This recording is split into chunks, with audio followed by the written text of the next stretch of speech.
right, here we go. Bismillah, walhamdulillah, wassalatu wassalamu ala rasulillah. All right, folks, it's that time of the week, that time of the day. Coming to you, Middle Ground Podcast, episode 37, with the political aftermath. Postmortem. Yeah, this is the FEMA disaster cleanup episode. There we go. From the American election, right? Ooh, wee. Were you prepared? I was not. I wasn't. Yeah, I was expecting a different outcome. Not siding with any, but I just. Are you kidding me? Yeah. You mean you were not like, you didn't have your MAGA hat out? Oh man. You weren't for Harris, and you weren't Green Party, Blue Party, Red Party. Pretty much like a New Year's, I just fell asleep. Yeah, exactly. Yeah, have some turkey. Yeah. Let the tryptophan hit you, and that's it. It's a wrap. Man, what a. So it seems like a lot of people were surprised that she won. Seems like a lot of people were surprised. I mean, that he won, that she lost. Yeah. People seem surprised. Well, I think the surprise was that so many people turned out for Trump. And on the other hand, maybe some were surprised it wasn't taken. If, election fraud, it wasn't like the Biden, where it just was so extreme of so many votes, even compared to Obama. It just didn't make sense. So I think some people were thinking, it might be something like that. There was just a lot of anxiety, I think, from both sides. Some felt, oh, this is in the bag. Others, right. So it was it was just a whole weird. All right, baby. Yeah. It's in the bag for sure. I mean, did Arizona even finish counting? And wasn't there two in Nevada? They still can't figure it out. Yeah, well, they're not good at math in Arizona. Math is, They're still, they're. Math is not my strong suit either, man. So it's okay. I cut them some slack, man. I cut them some slack. So I think this was part of the kind of surprise. Okay. That maybe it went smoothly too. There wasn't some, some other weird assassination attempt maybe, or whatever, some explosions here. Right. It was just like kind of this normal election thing that happened. Everything just transpired like maybe should have in the past elections, But so here we are. Now what do we do, right? And I think you brought up one interesting note in one of our discussions of, okay, now can Muslims reassess? People in general, believers, essentially, can we now think about and be proactive?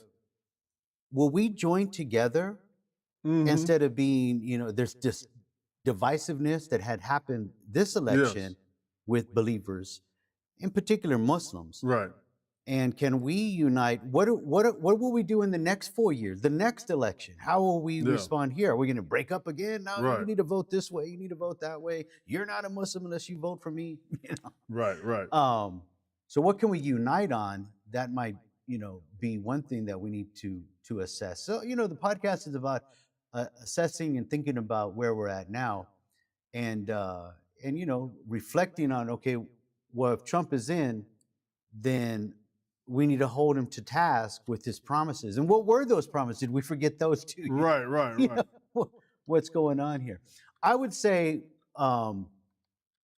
there's a lot of mixed messaging as well, as usual with Trump, but it may be even with the Muslims as well. We're not with them, we're with them. Right. We saw that, what was it, in Michigan or something, all of a sudden they came up. So where are we? And I think, what is our, Well, what, yeah, I mean, I think also like a lot of what had Muslims and, I think a lot of Muslims were even, were more inclined to engage potentially in the political process this time around, obviously because Yeah. of what is happening in Palestine, in Palestine, Yes. and now threatening to spill over, obviously with what they're doing in Lebanon and Iran and whatnot. And so a lot of Muslims were like, okay, you know, now we need to be able to apply our hand to the levers of political expediency or political powers or whatnot. Of course, that's very hard to do, just as a crisis, right? I mean, it takes a lot of time to build up to have that kind of capacity, to have that kind of political influence. But I think another thing too that we can now look. So to finish my thought, my question is, okay,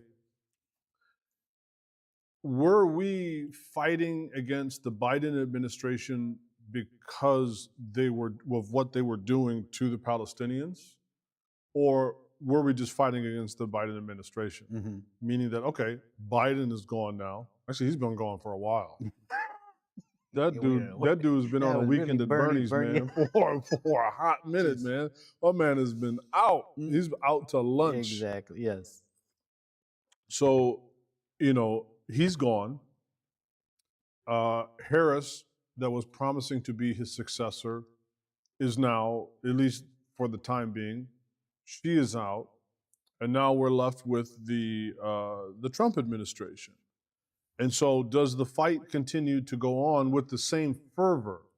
Will we see Muslims having the same fervor of standing up to the Palestinians? Because it's kind of like, did Biden just become kind of like an effigy that we love to hate? And so if we burn the effigy of Biden and Harris, then we can just feel good about ourselves, regardless of whether there's actually any traction going on in the world that reflects, some positive change. And will we be kowtowed, right? As much as the Imam or the Yemeni brother in the Detroit area that was, talking about meeting with the Trump administration and whatnot. How many of us, though, feel perhaps intimidated by a Trump administration or a Trump America? Even my own brother was like, oh man, you should really be voting for Harris because it's going to be bad for Muslims if Trump gets in there. I'm like, well, number one, what are your definitions for bad? And then conversely, what is good for Muslims, right? I mean, so what I'm trying to get at is like, are we going to deal with the boogeyman issues as a community? Because I get the feeling that some Muslims are very intimidated and scared of a Trump administration because this is somehow going to be like a guillotine, the axe is going to fall, and this is going to be all really bad for Muslims in America. Maybe we should pump the brakes a little bit. Is this truthfully going to be as bad for Muslims as some are proclaiming? Two, and that's why I said I don't question the brother's integrity, the Imam there in Detroit. But what I do question is, how are you going to be able to apply leverage to Trump to hold him accountable to his campaign promises, allegedly, of he's going to stop the war? And as we all know, that state, oh yeah, I'm going to bring it all to a halt. Well, I mean, there's different ways you can do that. You can bring it to a grinding halt, or you could bring it to a halt because there's nobody left alive to wage war upon, right? So that was always my biggest concern when it came to, the whole issue of, who are we going to vote for? It's like, well, we haven't built up enough political and social capital that we can really apply a lot of leverage. I mean, I think this election may have showed that, we're not completely inert as a community. And what I mean is that clearly the Muslim vote and sentiments that were important to Muslims, like a Venn diagram, overlapped and clearly influenced some other voters as well, like Palestine, right? It could be a little bit overblown that, oh, America voted for Trump versus Harris because they wanted to punish Harris, Biden, and the Democrats for what they've done to the Palestinians, and that was the deciding factor in that. No, I think that's probably over exaggerated, but clearly not completely ineffective. It didn't have not that it didn't have any impact at all. So now if we realize that, oh, maybe there is some potential for societal political impact, what are we going to do now? And what is that going to look like? And how can we possibly do that if we're not all on the same page and are willing to let certain grievances or differences we have stay in their little microcosms and then,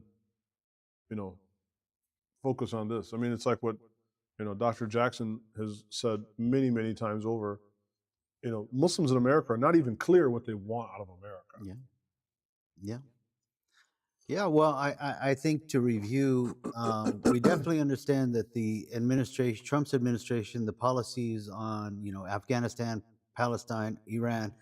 I mean, it's a disaster, right? When if you were to really boil all that down, then it would say, okay, this is not looking great. Right. Then you got the rhetoric when he brought up the Muslim ban. So yeah, there is this potential, worrisome feeling amongst the American Muslims, like, okay, well, what's the real deal? Then are we all going to get lumped up in this? If he does start the roundup with ICE to get out, all of the border crossing, which honestly, I think that probably might be pretty wise. But then, what is the process on that too? I mean, you just can't herd them all up. Again, breaking up maybe potential families, children getting pushed this way and that way. I mean, and how do we feel about that? Like, what, do we as Muslims have a really well thought out stance on ICE, like as you said, right? And it can be somewhat complicated. I think we can, on one hand, certainly have meaning that might not be as clear cut as, say, like the Palestinian issue, right? So I just, those are some of my initial thoughts. Is like, okay, now that all of this has, now that the dust is somewhat settled, and he's going to take over in January, what are we about? And also, have we also understood, I think, like, what happened in this election and like where America is at? Because I feel like Muslims have a tendency to kind of live in our own little silos. Right. Which is not different to some other populations in America. I mean, again, my brother, was thinking like, oh, there's no way he's going to win because he's such a orange-haired, bumbling buffoon, and on and on and on. And I remember saying to him that I think the Democratic rhetoric towards their own base, let alone to all of America and broader, was one that was very elitist. Like the famous comment of hers that I think came back to bite her several times in the rear during her campaign was that I'm talking now, telling people to shush. And that I think that it revealed some important, it revealed some important qualities of the Democratic Party, but I think it also reveals just some important facets of politics, period, is that, a group can come and talk to you like we're all together when we're all one. But what they really mean is sit down and shut up and follow these orders, right? You have to essentially, comply with this agenda. And if you don't, we will throw you out on your head. You will find no place with us. Right. And I don't expect that to be quite honestly any different in the Republican Party. Sure. If we think that we will find a happier home amongst American conservatives and Republicans, I think will be disappointed. They pretty much did the same thing. Like, you have to comply with a certain set of agendas. And so what? How? So I feel like it puts us back at square one.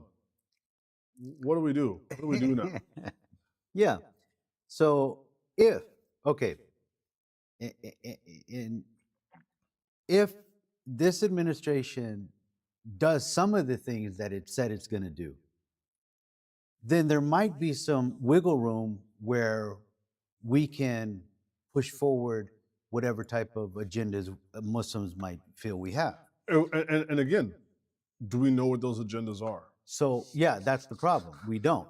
However, we could start with the money factor, since when this whole economy is just crushing so many people, Muslim, non-Muslim, everyone. I've even heard the so-called immigrants that have come over the border, like, just take us home, man, because there's nothing happening here. We can't survive here. Just, we were promised all these goodies, and some of that ain't coming through no more. Just, where's the plane? Can we just get back home? So, and we're like, we'll join you. Where do you live? Yeah. So he said, eliminating the federal income tax. Right, and so going back to tariffs. There's a start there, right? And implementing universal tariffs, tax exemption for specific income. So waitresses getting tips, or waiters getting a tip. Do imams get tips? I'm a good little tip jar. Here's my tip jar, man. Yeah, well, there's a point where these people want to tax everything. Just, so if that's true, now we have a budget, because that's where we can make a difference. I've always said that, vote with your dollar. You want to make an impact? Vote with your dollar. Well, what did I say in the khutbah that one time? I was like, we bemoan the fact that the Congress and the Senate have been bought by AIPAC. And my thing is like, well, why didn't we just make a better counter offer? I mean, if it's for sale, then, fine, let's, It's true. We can fundraise for everything else. I mean, why not make your own offer? And it's true, and that's where you, because they're the biggest welfare recipients of all time. I mean, how are they living off of our tax dollar? Well, hey, you know what? But so that's the start. If we can get back to a stable economy, then maybe we can make the moves that we need to make, instead of just joining the rhetoric and all the talk. That's all it is. We're just joining the talk, but there's no impact. And so this country, you make an impact with the dollar. Yeah. Or, And also, I think, we're not going to make an impact except by that which Allah Ta'ala is going to bless. Most definitely. Right? And so, again, I'm reminded of that passage in the 68th chapter in Surah Al-Qalam, where, after the people that had their very nice garden, and they had all these, plans for their garden, and then all those plans went astray. And then they began to argue with one another, قال أوسطهم ألم أقل لكم لولا تسبحون. Didn't we say that you should say Subhanallah, which some of the interpreters said that it's like to say, Inshallah, meaning like, didn't you think of Allah? Didn't you think of God, right? When you had your carefully laid plans, where was your consideration of God in all of this? Where was your consideration of Allah Ta'ala in all of your plans? And so that's what I still feel like. I feel like to some degree, American conservatives are much more at home with blatantly, espousing their policies or their aspirations based upon their religious, points of view, where we are still tiptoeing and dancing around that, in which we even treat Islam like a sort of culture and not really like a set of, universal, immutable truths. And I think that how can we expect any success if we aren't even being honest to Allah Ta'ala first and foremost? Yeah. Right? Because then that can lead you down an entire path. It'll have like a cascade of a chain of events, because as Ibn Ashur said about the story about the people of the garden. Mm. He said that all of the kullu riwayats, all of the narrations about this, he said all of the scholars said that they were makanu kufaran. They were not kuffar. Right? They were not disbelievers in this story. They were people of iman. Yeah. But they had become so attached to the dunya and had lost their way of who they are, and who you are as a believer is always based first and foremost upon who Allah Ta'ala says you are, right? And without His considerations, that they want to then disclude, setting aside a piece of their harvest for the poor people, to the point they would have it all over themselves. Yeah. And so, they wound up going far afield of that. And so that's my concern with our community, is that we have great potential, but in both directions. We have great potential for wonderful things, but we also have great potential to backslide even more, right? And go even further astray, right? Yeah. Yeah. So, I mean, that's definitely a factor. And so keeping that in mind, if we do get a influx from Allah subhanahu wa ta'ala in risk, in the sense of actual money, then how will we utilize it? What are the agendas and plans and programs? And what can you do besides fixating on the presidential election every 4 years, right? Because there are other elections that take place. And I'm not advocating one way or another to vote or not vote. I'm just saying, like, the presidential election is just a very certain particular kind of vote, right? Yeah. There are other levers to pull on in terms of local. Right. And so what are we doing in those areas as well? Because just here locally in SoCal, right? I think not more than just a few years ago, right? In very recent times, there was, what's his name? Pete Aguilar, right? He's like a local politician that I know was invited to speak at like Masajid here. And, Muslims had tried to kind of cozy up to Pete Aguilar. And then when the whole issue happened with, Israel-Palestine, he quickly showed who his obeisance and who his fealty was going to be given to, and it was unquestionably to Israel. Right.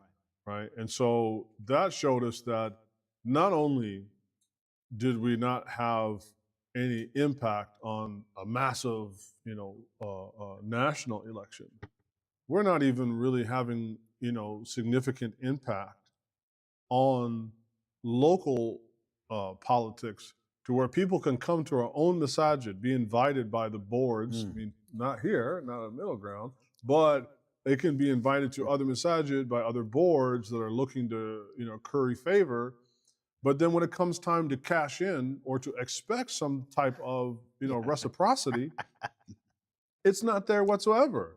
I mean, he'll come there to get your vote and your donations or whatever, but when it came time for him to stand up for his constituency, he pretended like you guys didn't even exist. Right. Yeah. So, I mean, those are the things that we have to consider, reflect on, think again, and assess. So we can, when the time comes, that's the problem. We go back to sleep because 4 years goes by, and life gets busy, and but that's the intention of this podcast, is to really reflect in your own communities and think about where your stances are now, where your lines are drawn, and what you're going to do. I mean, so the other issue then outside of money then becomes the health issue, right? So apparently he has Kennedy Jr., Robert Kennedy, to be his health advisor, actually taking over the whole health system and FDA and removing those people. Now, we had that talk. It's a little bit hard to, are they really going to drain the swamp? Yeah. And if so, well, just look at the backers who supported Trump and other people, and like JFK quickly didn't say anything about Israel. So, no, right? No, actually, he did. He advocated has many. for, Yes, he has many. Is my point? Exactly. He didn't. Yeah, let me rephrase that. He didn't denounce it. No, he supported it. So Because his very existence as a politician and somebody within those circles is wholly, that's the gasoline that engine runs on, right? You almost have to see it like we have to create an alternative fuel source right. for politics to run on, because until that's a viable option, right, then people are gonna, that's it. I'm gonna put that gasoline in my car and that's it. It's gonna have a hard time convincing people to leave that platform, because if you're relying upon their conscience, well, you've already failed. Yeah. Because they're politicians, they have no conscience. Right.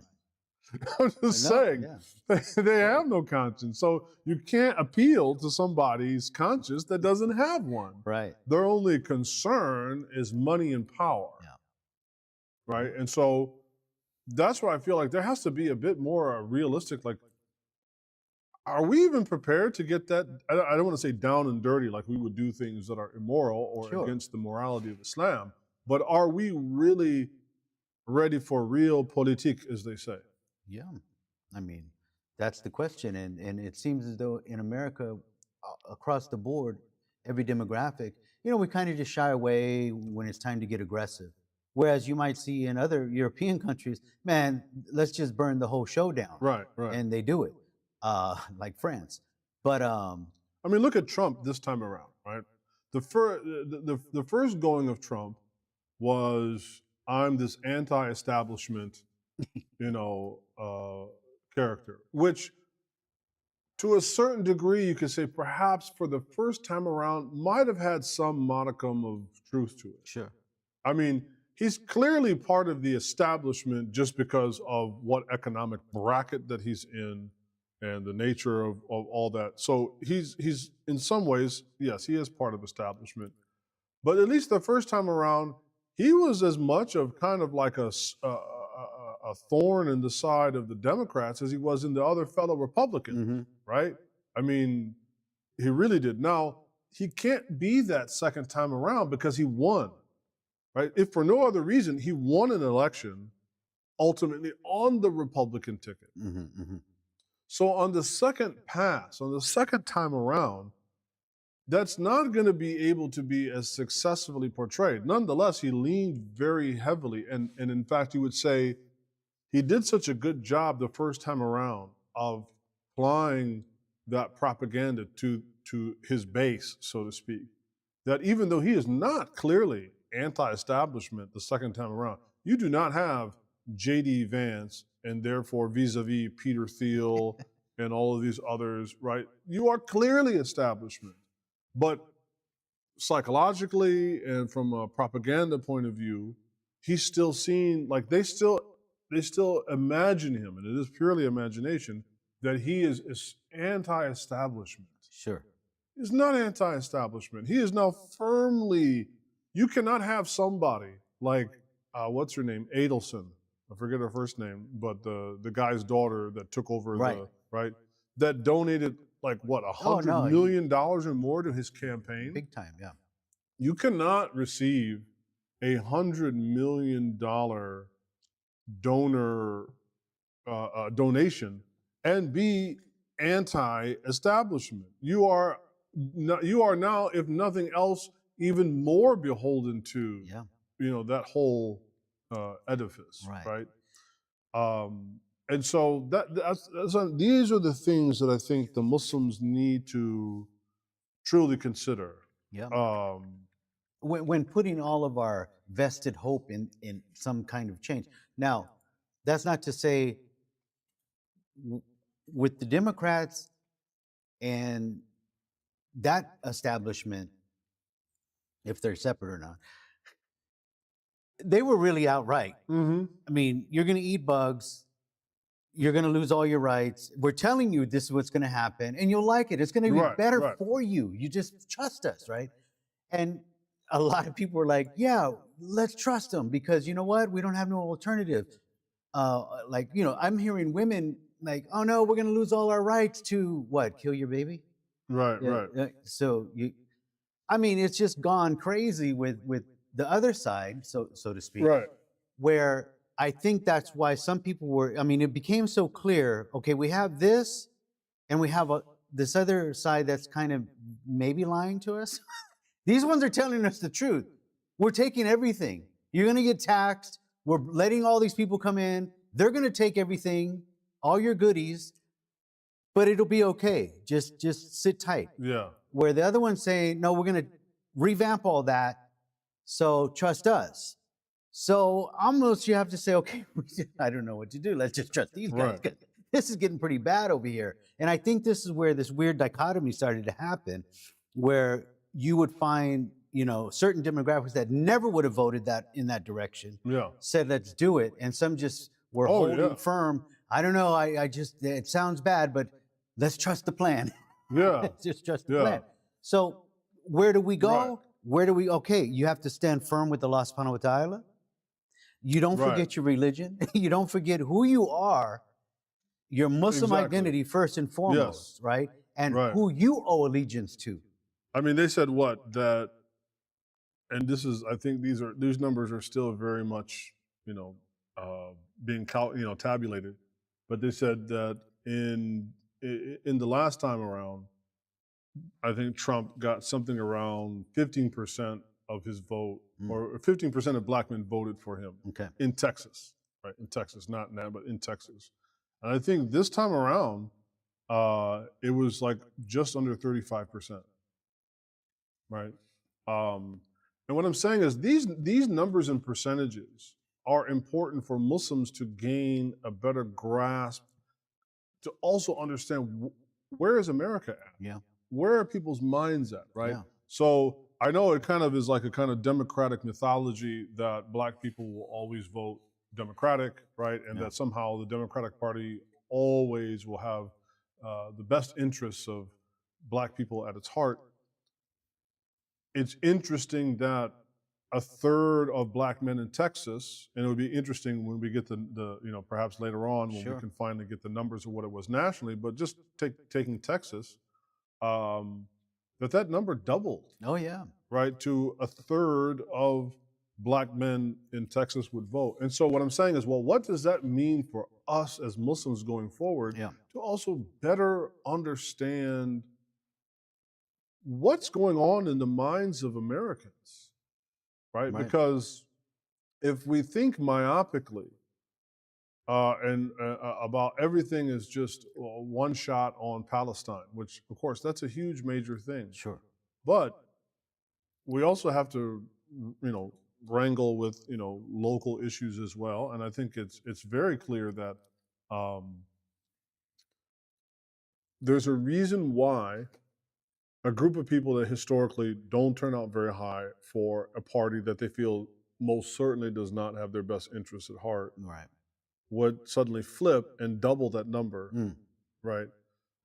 And so the question would be, was that based upon an experience that they either had that they felt like he did improve their lives in 2020 or, whatever, 2016? Did they feel that he improved their lives then and then it went back down with Biden?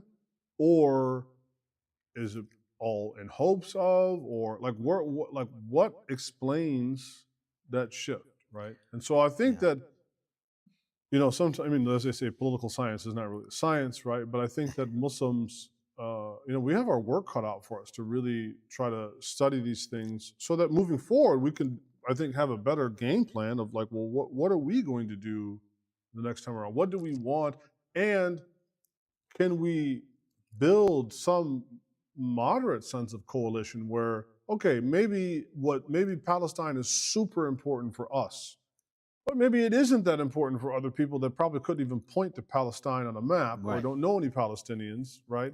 But maybe if they're educated or have that experience with or come to know, maybe, and then of course, well, what is it that's important for black people, right? Where there is some give and take that we can build some more broad-based, coalition. I don't, and can that not be an entirely separate endeavor from da'wah?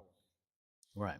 Right? Can our political aspirations in America, do they have to be completely separate from our da'wahistic aspirations in America too, Yeah. right? I mean, these are all just questions I No, have. yeah, and bouncing this off. is the conversation that has to be asked. I mean, overwhelmingly Latino males Yes. apparently like flip the script. They normally would vote Democratic.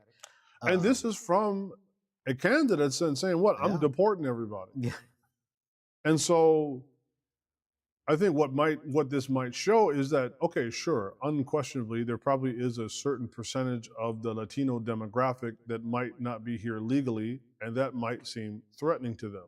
But then again, that seems to have never stopped people coming Sure. through this country, because partially it's not driven, like people come to this country to work as illegal immigrants. It's driven economically, because what? There is a viable economic opportunity here that's worth the risk, that's better than back home, of which the economic engine in America is reliant upon. I mean, go into any restaurant. I worked in the restaurant industry, when I was in my 20s for like a decade, and I can tell you that no restaurant in America, could hardly even hope to run without a significant portion of its staff being illegal immigrants, right?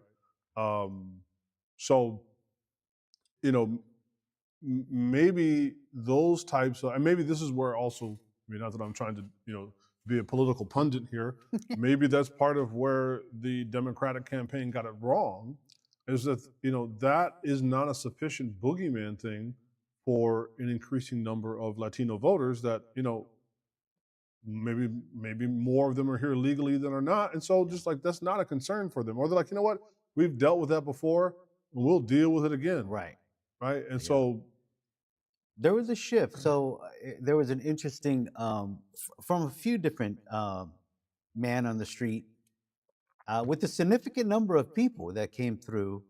And he was asking them, who will you vote for? They said, yeah, Trump. So I think this was in Florida, somewhere, Pensacola, Florida, somewhere, predominantly black area. And they're saying, no, we're voting for Trump. Why? Hey, man, I can't even afford gas. Hey, man, I can't get a loaf of bread. Hey, man, this and this. And we felt we were doing better when he was president. So that was an interesting note. Same with Latinos. They had mentioned that, well, no, hey, man, my whole family, my father came here legally. I mean, he had to go through the whole process. He suffered this, that, and the other, built us up, and this is where we're at today. And these people just get to come? So there was this, I think, shift in the Democratic Party where they just felt, well, we'll just do all of these things that are counterproductive in hopes to bolster our base with these new immigrants, whatever it might have been. I mean, that's just, yeah. But the bottom line was the American public felt it, saw it, and said, wait a minute, let's think about this. They thought about it, and they said, well, we were doing better when Trump was in office, Yes. maybe. And so that brings us back to the point, well, despite who it is sitting in that chair, are you going to better the country? Are you going to take policy measures that are going to better? And if you don't, what are your means to hold them accountable? Because this is my issue with Trump, right? I have many issues with Trump, right? Sure, I have issues with all of them. Right? I have issues with every single one of them, right? That's why I didn't vote. But when it comes to Trump, well, the first glaring thing is like, this is a lame duck president. Right. Like, what leverage can you really hold over him? And that would have been my challenge. I was saying to the brother, the Imam, the Yemeni Imam in Detroit, we're going to meet with Trump. And okay, sure. I mean, he can tell you anything that you would like to hear to get you to vote for him. Because he knows that, there's no way that you're going to punish me, because 4 years I'm out of here, right? So, I wonder, what is our strategy for, 2028, right? What's our strategy for 2028 and 2032 and, those kinds of things? Because if we're going to stay in this country long term, there has to be some kind of, longer term, solution that's given to this thing. And so, I don't know what to, I don't know what to really say about that, but. Yeah. It's a discussion that has to be had in a broader. And then the other reality, and I pulled up these numbers, right? I mean, this is a staggering number here. So the Biden-Harris campaign committee raised just short of $1 billion. Yeah, $1 billion. And now she's in debt, 20 million. Where did it all go? Well, How did you wait a minute? You had $1 billion, Well, and you want to manage? you know what they should Beyonce go. They and- should go to the Pentagon first and find the other billions that are missing. Exactly. Because I have a feeling if they could find that, then they probably might find their find money. They'd find the other 20 mil too, right? So Right. their campaign raised just shy of $1 billion, Man.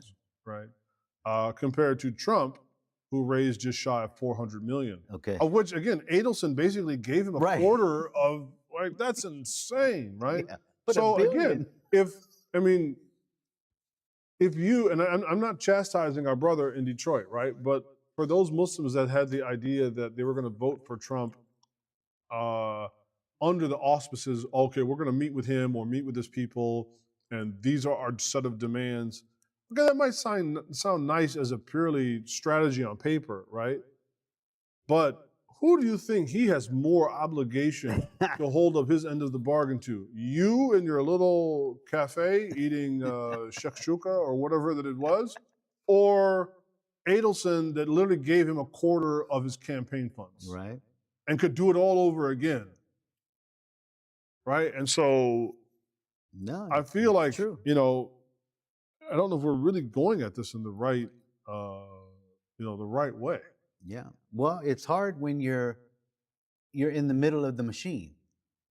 I mean, that's a staggering number. Right. $997 million. And I know for a fact, like, that number has made a lot of people feel that for even a whole nother reason, that's one reason why the Democratic Party is simply out of touch with America. I mean, you're talking about doing something for Americans, and you can raise $1 billion and still lose. And, it's like, wow. And so this also is just something indicative that this is something wrong with our political system, of which I think until we start electing the people into office that can pass legislation that will do away with, right? They're like, it's like we have to, if you want to pull on the levers of politics in America, well, what you need to do is get behind the panel and change the actual machinery, because if that's what it takes to play ball is either a $500 million or a $500 million or a $500 million or $1 billion, that's insane, which means that is going to completely cut out the average person from not only you can participate in the process, but realistically, it's like if you gave me $10 and somebody else gave me $1 million, who do you think I'm going to have a sense of greater obligation to, right? Obviously, to the person that gave me $1 million. Yeah. And so I think this would be an area to focus on is, could Muslims start a grassroots type of campaign to encourage Americans? Like, look, this is greater than Democrat, Republican, libertarian, progressive, right? What we're talking about, there is something fundamentally wrong with the machinery that has to be changed so that there's even a snowball's chance in the microwave that our vote can actually count. Because as long as your vote enters into this great machine that does what its little voodoo with it, right? Then it's really a moot point to even talk about that stuff. Yeah. And I don't know if that's where our thinking is at. It's a very complicated, for me, it's a very complicated situation, just for the simple fact that the machinery in and of itself is just based on falsehood.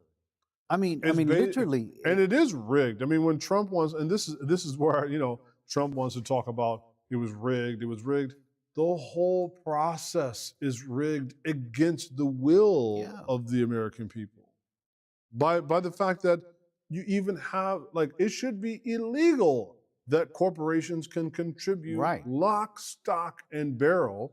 And then on top of it, there should be a cap. Like, nobody can donate more than $1,000. Right. Right? No individual contribution more than $100. Like, why do you need that much money?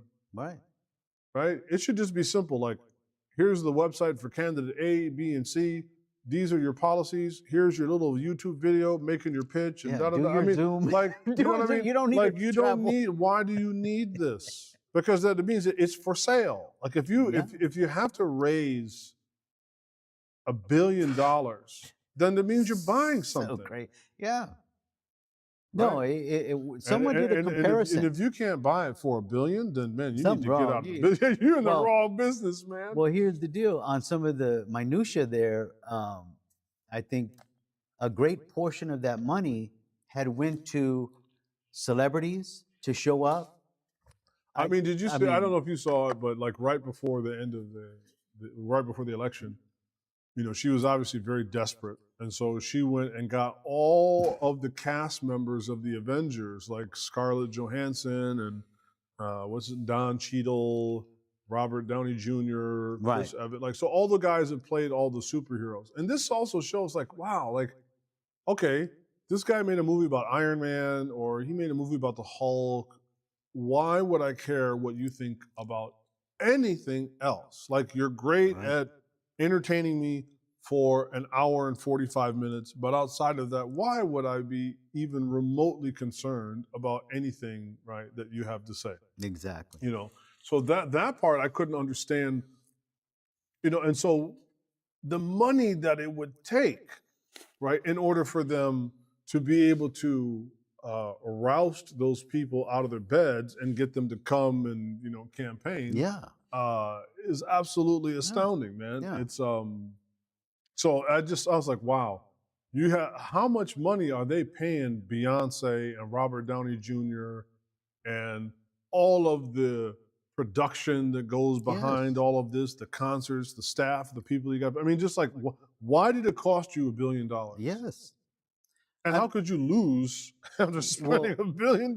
They had YouTube influencers, right, that would do a podcast with her. That's what I'm saying. And she spent $100K on just revamping that one podcaster's whole set. Right. Why? Just show up. Why can't you just show up? Why can't you just use the same lousy? Look, man, I got a $2,000 camera. You know, I mean, so call me next time. I'll get it hooked up for you. To your point, even with all of the celebrity, Americans, so if Muslims are going to take the pulse of America, weren't even satisfied with that. We don't want your celebrities. Right. We don't care about all. What are you going to do with policy? Right. Because it's not working here now, right now. I can't afford bread. You know, I mean, my hummus is way out. The bread I'm making ain't buying no bread. You know. Exactly. Yeah. So. Yeah. So this is where we're at. These are some things to think about, and we can't fall asleep. And really be active. If this economy turns around, then this is a good opportunity to, save up them ducats and think about how we're going to vote with our dollar next time. If not, campaign with our own folks who are not aligning with all of the letter people. Yeah. And, I mean, really, we need to take a stance. If it's for Allah, we're trying to deliver that message and make real reform in a country that needs it as Muslims, then it needs to be under what Allah has given the message about, not half baked. No, absolutely. So. Well, now that we solved that problem. Once again. Somebody did ask a quick question for you. So, what is the relationship, in your view, between the social capital and political capital? What can we do to improve Muslim investment in society? I mean, that's a great question, and I'm not sure that I necessarily have a very quick and succinct answer. But I would say the first step towards attempting to answer that question would be to realize that there's a connection between those two, right? That we cannot think that it's just a matter of, I mean, we would actually be going down the same road as Kamala Harris. All right, all it is $1 billion and all the influential people that we can think of. Let's get all the popular actors, all of the best entertainers and artists, right? Without having true, actual connection to people. Because that's what you're hearing now, not from Republican or Libertarian talking heads, but from people within the Democratic Party or within the orbit of the Democrats are saying that, look, she failed to connect with people. Like I think we were talking the other day, whether you like him or not, Trump's campaign, his whole bid to become a president of the United States has been far more a grassroots development. Now, I'm not saying like grassroots and like he's just one of the guys. No. Clearly he's not, right? But it was a grassroots effort built from the ground up. How did she become the candidate? Right? She didn't. She didn't. She just got. They just said, okay. That's it. They just pushed her in there. And so. No one elected her, yeah. You can have all the money that you want. But if you're more phony than a $3 bill, right? You can go to the record store and buy vinyl. You can go and have a beer, you know, even if it's a non-alcoholic beer. You can do all of those optics. But if your optics aren't attached to reality, and I think that shows that, and I'm not saying this because I praise Trump, but I'm saying from an observational point of view, he connected. And I mean, my man is from New York, right? So when he called them garbage, my man showed up in a garbage truck, right? When they harassed him about eating Big Macs, he went to McDonald's and was handing out hamburgers, right? So social capital. And in the minds of his own constituents, whether they have been, you know, fooled by him or not, is actually, for the sake of this argument, secondary. They felt he was genuine to them. Yes.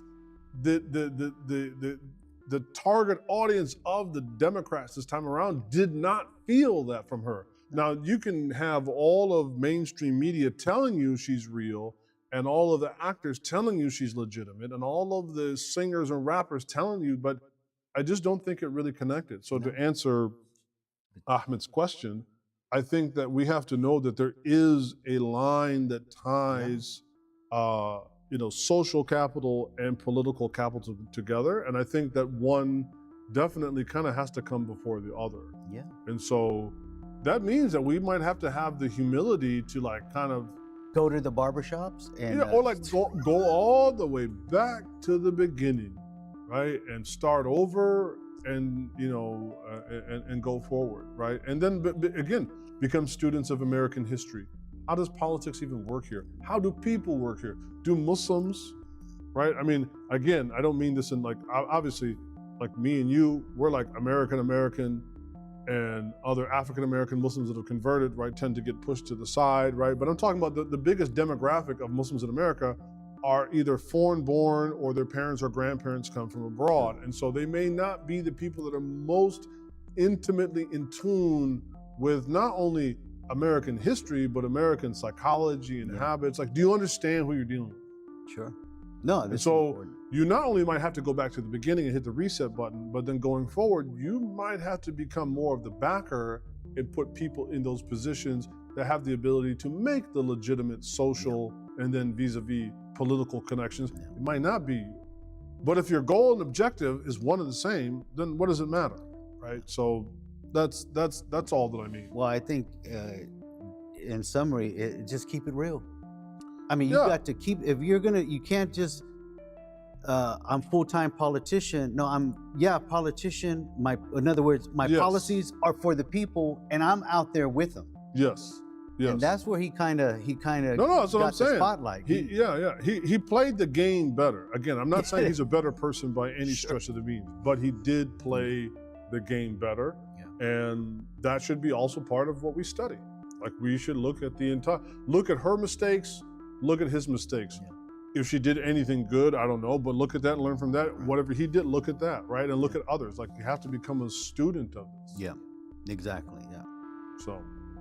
Replay the, get out your DVR and hit replay. Exactly, like a football, studying you gotta study the tapes, man. You gotta study the film, man, you know? You gotta get out the John Madden, teleprompter and remember when he did remember the Thanksgiving one where he did the turducken and he's like, down here's the turkey, then the chicken, and the duck. You know, you got to get out you got to go John Madden on it. Hey, that's one thing about our Imam. He'll take me back to John Madden. That's right.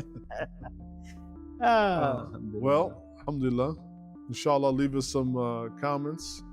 If you have any ideas, any suggestions, by all means, leave them there in the comments. And then anything else you guys want to hear chopped up, see you next week, inshallah. Yeah, inshallah. All right, assalamu alaikum. Wa alaikum salam.